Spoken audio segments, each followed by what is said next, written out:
Bismillahirrahmanirrahim. Dear students, this is Inorganic Material Chemistry Chem 3115 and the topic is crystalline and amorphous solids.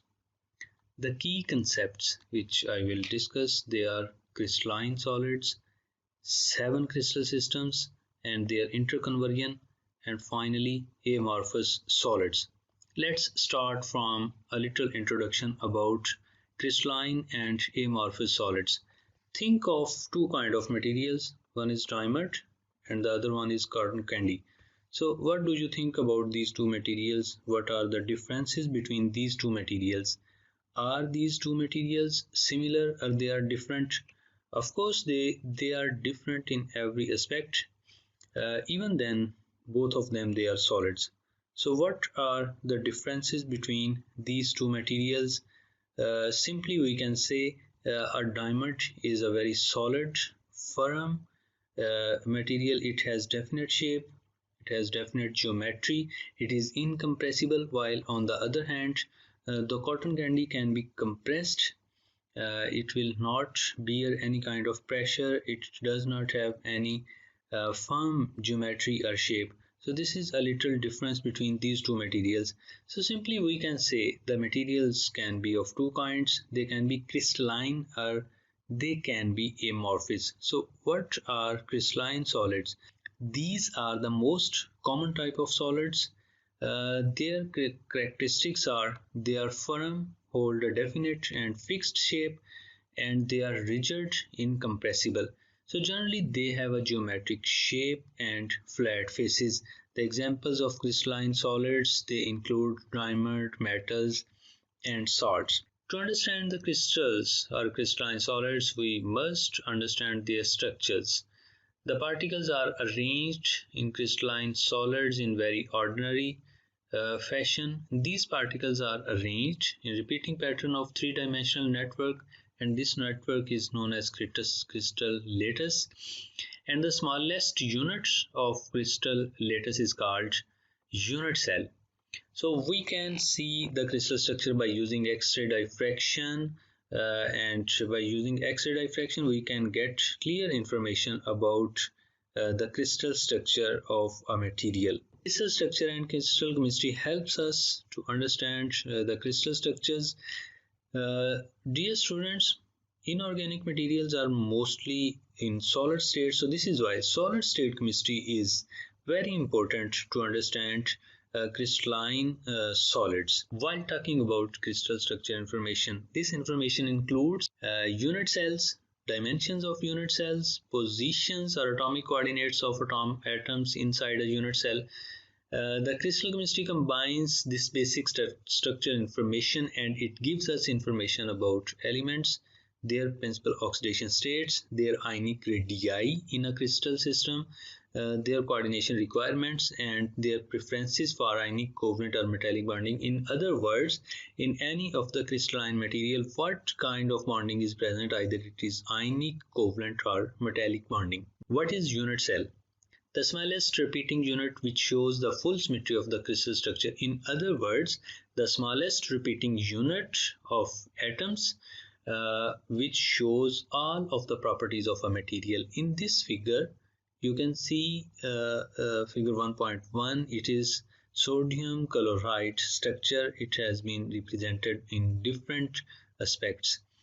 Starting from figure A, we can see this is chloride atom and then sodium atom, again chloride, sodium, chloride. So here is a repetition of sodium and chloride ions. In figure B, some lines have been drawn to differentiate between different arrangements. Similarly, in figure C, there are some lines. In figure D, the atoms have been arranged among cubes. And similarly in figure E and F there are some arrangements. But the question is that where is the unit cell? Which arrangement can be used as unit cell? As we have already said, the smallest repeating unit which shows the full symmetry of the crystal structure, it is we can say this is the unit cell. So here is the unit cell of sodium chloride. It is smallest repeating unit and it shows all of the properties of sodium chloride. In this structure we can see this is a cubic structure. All of the lengths are equal. This is one length, this one is the second one, and this one is the third one, A. We represent them, all of them, by A because all of them, they are alike, they are similar. In this cube we can see at the corners there are sodium atoms, and among two sodium atoms, for example this one and this one, in between these sodium atoms this is a chloride ion, and similarly on this side there is chloride. So after each sodium there is chloride, again sodium, again chloride, again sodium. This process continues in 3 dimensions, but this arrangement in which in one cube there are 8 corners and 8 sodium atoms which are located at the corners of this cube. This is the smallest repeating unit, and this is unit cell of sodium chloride. The crystal structure of sodium chloride is the simplest crystal system. There are total 7 crystal systems: cubic, tetragonal, orthorhombic, hexagonal, trigonal, monoclinic, and triclinic. These 7 crystal systems can be described on the basis of their unit cell shapes. The cubic system contains all of the lengths equal, all of the angles are also equal, and they are equal to 90 degree. In tetragonal crystal system, one length is different. In orthorhombic crystal system, all of the lengths are unequal, but all of the angles are equal and they are also equal to 90 degree. In hexagonal, one length is unequal and also one angle is not equal to 90. In trigonal crystal system, all of the lengths are equal, all of the angles are equal, but none of them is equal to 90 degree. In monoclinic structure, all of the lengths are unequal. The two angles alpha and gamma, that is equal to 90, and the beta is not equal to 90. In triclinic crystal system, all of the lengths are unequal and all of the angles are also unequal. Students, in this table 1.1 you can also see allowed lattices which are written in front of each crystal system.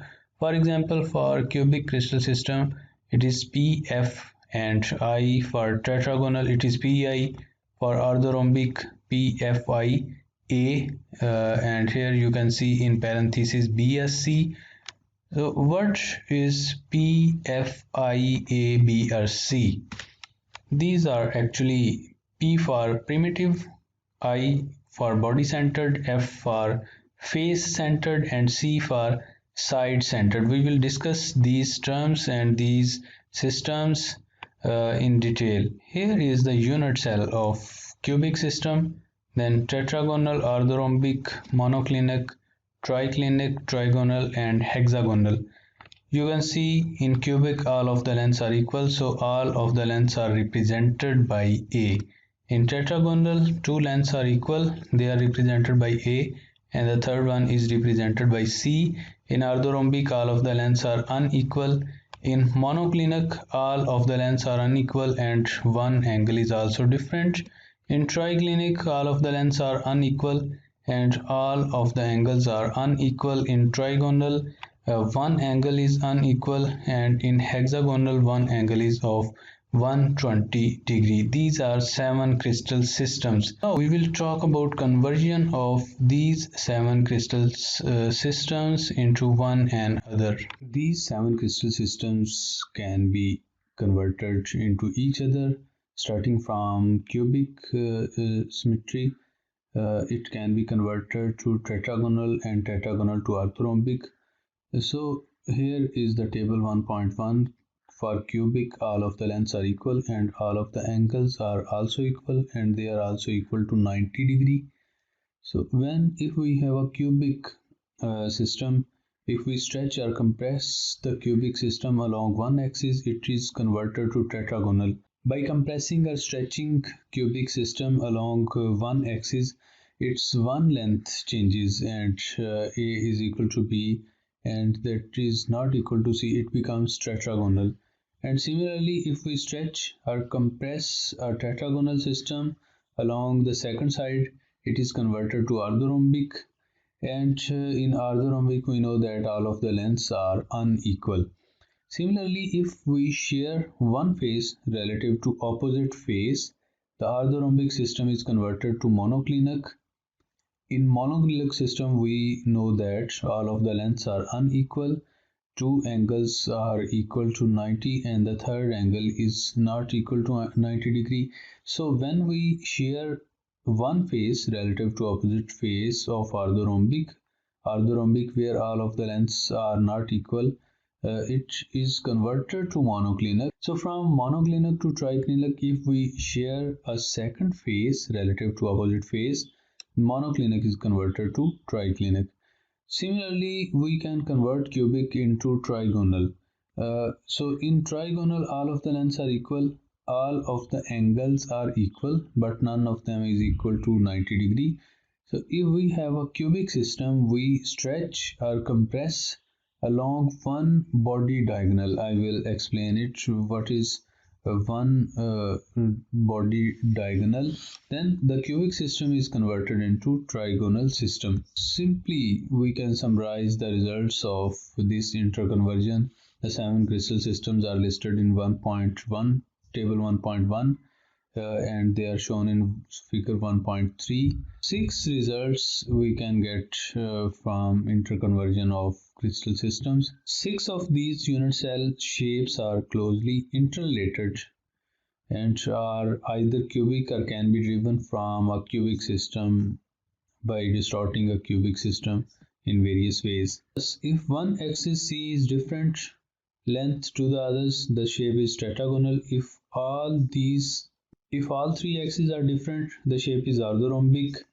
If one angle is not 90, the shape is monoclinic. Whereas if all three angles differ from 90 degree, the shape is triclinic. And similarly, if cubic system is stretched or compressed along this is one body diagonal, this side and this side. If we compress the cubic from this side and this side, it is converted to trigonal system. Here are 7 crystal systems with their Bravais lattices, the words P, C, I, F, and so on. You can see again for triclinic it is only of P type, monoclinic P and C, orthorhombic P and CIF, and similarly tetragonal is PI, and for cubic PIF, hexagonal is P and trigonal is R. So these are 14 Bravais lattices which we have discussed earlier in table 1.1. Again we will describe them in detail. So starting from F, what is F? F means face-centered lattice. F contains additional lattice points in the center of each face. You can see this figure. This is one face. This is the second face. This is third face. Similarly, the lower one is fourth. And the front one, this is fifth. And the last face is on the back side. If this lattice contains additional lattice points in the center of each face, these are additional points in the center of each face. You can see this is the lattice point at the center of lower face. This is additional lattice point at the center of upper face. This is right, front and back. This is an example of face-centered cubic system. We also say that this is FCC structure, and this is an example of copper mat. A side-centered A, B or C lattice contains extra lattice points on only one pair of opposite faces. So look at this picture. There are two lattice points at only one pair of opposite sides. These are highlighted by circles.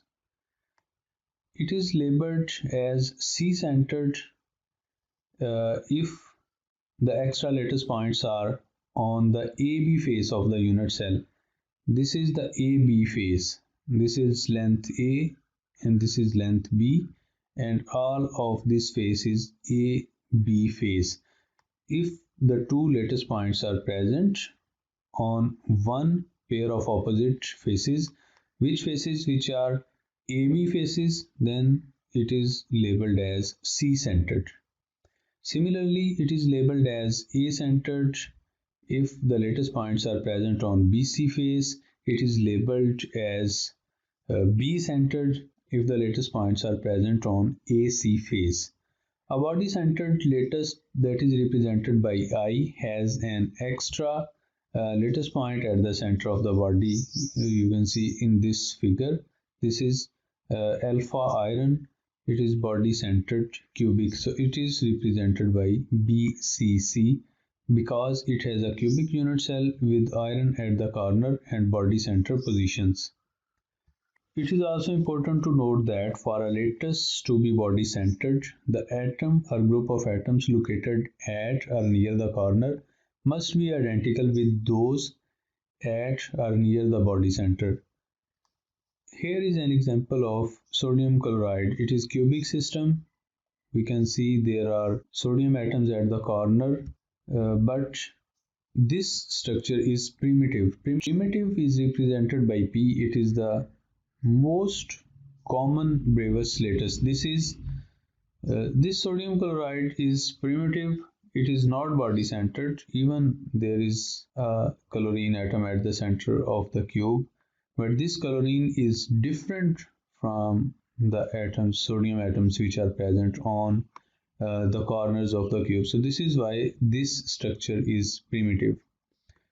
The combination of crystal system and lattice types gives the Bravais lattices of the structures. There are 14 Bravais lattices which we have just discussed. Again, I can show you the 14 Bravais lattices.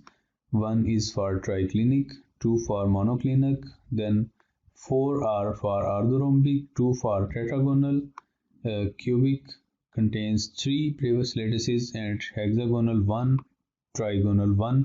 So there are 14 Bravais lattices. Dear students, crystal structures may be described in various ways. The most common and one which gives all the necessary information is to refer the structure to the unit cell.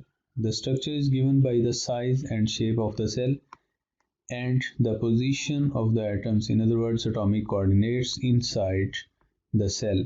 However, a knowledge of the unit cell and atomic coordinates alone is often insufficient to give a revealing picture of what the structure looks like in three dimensions. The latter is obtained only by considering a larger part of the structure comprising perhaps several unit cells and by considering the arrangement of atoms relative to each other, their coordination number, interatomic distances, types of bondings, etc. It then becomes possible to find alternative ways of visualizing structures and also compare and contrast different types of structures. There are two most useful ways to describing the structures. There are two most useful ways of describing structures which are based on close packing and space filling polyhedra. The close packed structures, we will discuss about close packed structures which are cubic and hexagonal close packing. We know that many metallic, ionic, covalent and molecular structures can be described using the concept of close packing. The guiding factor is that the structures are usually arranged to have the maximum density. Maximum density means the atoms are ions, they are closely packed and there are no so much free spaces among them. The principle involved can be understood by considering the most efficient way of packing equal size spheres in three dimensions. Look at this picture. These are spheres of equal size. They can be closely packed. If we consider the sphere A, this sphere is surrounded by 6 spheres. So its coordination number, we can say the coordination number of A is 6. These 6 spheres, they are along 3 axes. These number 3 and 6, they are along x-axis. 2 and 5, they are along y-axis, and 1 and 4, they are along z-axis. So if we repeat this unit, we use more cubes here, we can get more complex structure. The coordination number of 6 is the maximum possible for a planar arrangement of contacting equal sized spheres. Lower coordination number is also possible. For example, look at the picture B. The atom A is surrounded by 1, 2, 3, 4 spheres. There are some empty spaces. So these spheres are not closely packed. This is why the coordination number of A is 4. Less spheres are present around the sphere A. It is also important to note that within a close packed layer, three close packed directions occur. I just mentioned before, x-axis, y-axis, and again we can see this figure. This is close packing along x-axis, this is y-axis, and this is z-axis. Now I will talk about if we place a second layer on the first layer, what will happen. The most efficient way for two close packed layers A and B to be in contact is for each sphere of one layer to rest in a hollow position between three spheres in the other layer. Just look at this picture C. We have atom A, it is surrounded by different spheres. The hollow positions are of two types. One are in this row and the others are in upper row. So these hollow positions, they are represented by P, and these hollow positions, they are represented by R. Atoms in the second layer may occupy either the P position or they may occupy the R position. If atoms in the second layer occupy P position, then they cannot occupy the R position. And similarly, if the atoms in the second layer occupy R position, they cannot occupy the P position. The most efficient way to pack spheres in three dimensions is to stack close packed layers on top of each other. There are two simple ways to do this, resulting in hexagonal close packing and cubic close packing. It is explained in detail here. This is A layer, which is represented by blue circles, and we just mentioned in previous slide that there are two positions where the atoms of the second layer can reside, P position and R position. The most efficient way to pack spheres in three dimensions is to stack close packed layers on the top of each other. There are two simple ways to do this, resulting in hexagonal close packing and cubic close packing. Just look at the figure. The B layer is represented by the circles of pink color, and if we see these circles, there are two kind of spaces. One is represented by S and the other one is represented by T. So the second layer, which is represented by A, here the circles are blue in color. The second layer has two possibilities. The atoms of the second layer can be resided on empty space T, or it can be resided on empty space S. As mentioned here, the atoms of the A layer, they are resided on the empty space S. Now after residing the atoms of A layer, there are again two possibilities. The atoms of if we want to place the third layer, the atoms of the third layer, they can occupy two positions. One position is this one, I am just mentioning by the cursor, and the second position is this one. So if the atoms of the third layer, they are placed on this position, the third layer atoms will occupy the same position which is occupied by the first layer, B layer. And if we place the third layer at this position, then the third layer atoms will occupy a new position. So I will explain it further on next slide. You can see this figure.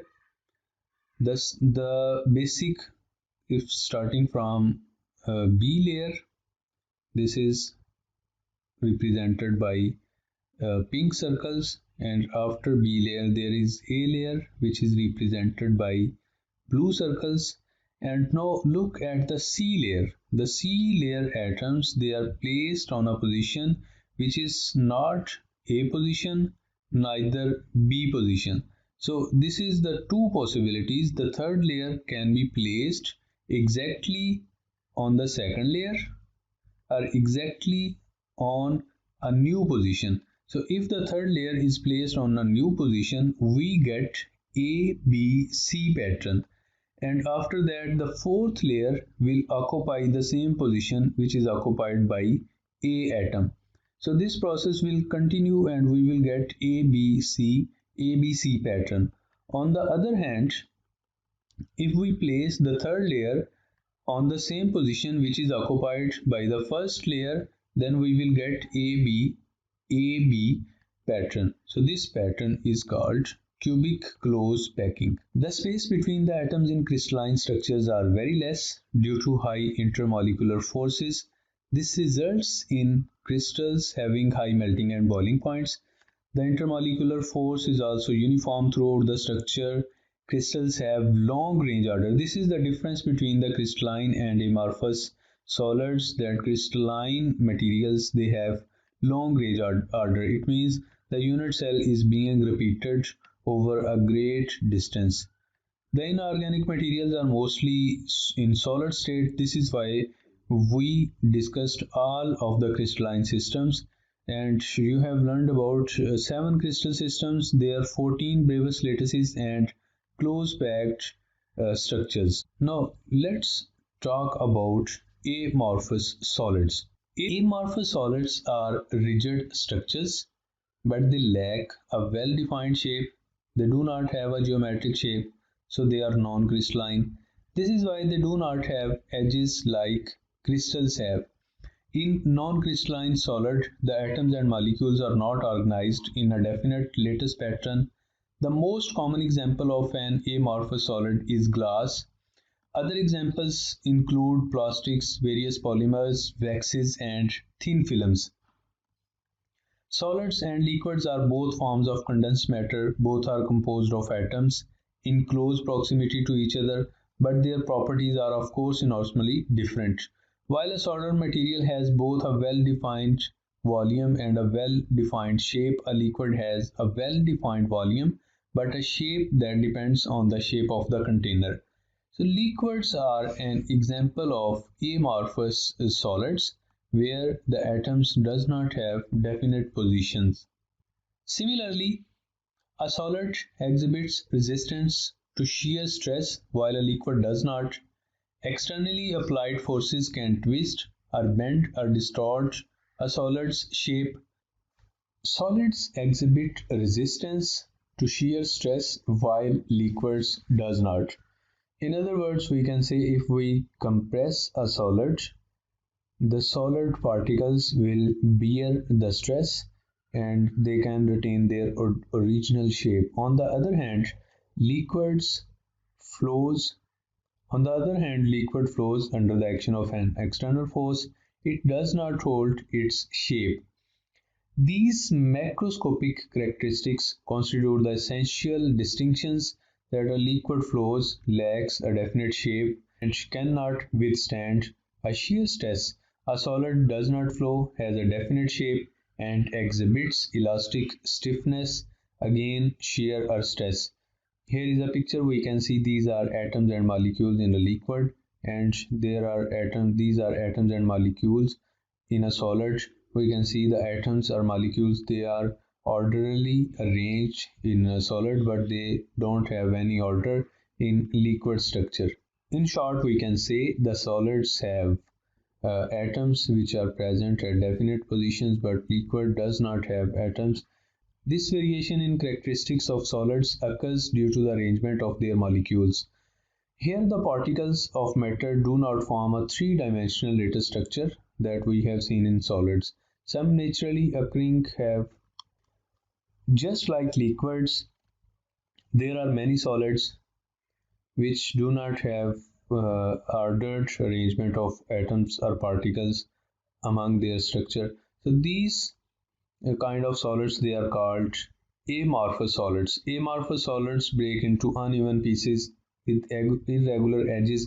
They do not have any distinct arrangement or shape of molecules, so they cannot be identified by their structure as crystals. These are the differences between crystalline and amorphous solids.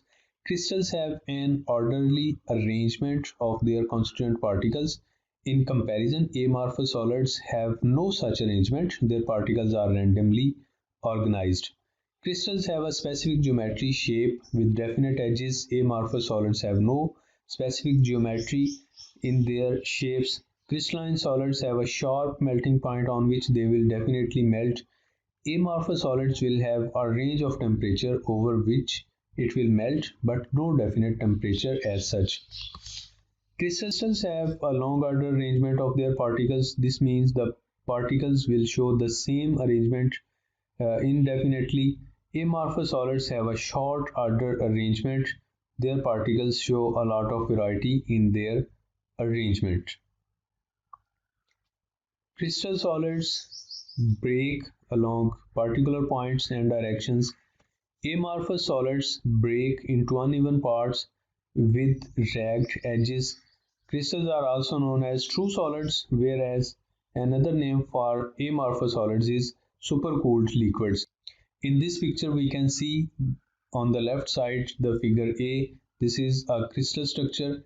The B is an example of glass, which is amorphous solid, and C, for comparison, it is a gas where the molecules are not interconnected, because in gas we know that the intermolecular forces are very weak. At the figure A, the atoms are arranged in a specific pattern, and we can see this arrangement on long order scale. So this is why we say the crystalline solids are long range order crystalline solids. On the other hand, if we look at the glass, the atoms are interconnected with each other, but they don't have specific regular pattern. Just like here, this is one sphere of a specific size. This one is of small size, again larger, more larger and larger. So in amorphous solids, the atoms are not arranged in a specific order. So this is difference between crystalline and amorphous solids. The references for this lecture, there is one book, Solid State Chemistry and Its Applications, by Anthony R. West. These are some websites the students can use these links to get more knowledge. And for assignments, students have to practice to convert crystal systems into each other. Students have to search and summarize different inorganic solids and their structural properties. I will try to add these references for this lecture, which are one book and two online links. I will try to add one book and two online links, and I will try to add the soft copy of this book on Google Classroom. Thank you so much. This is all about the lecture.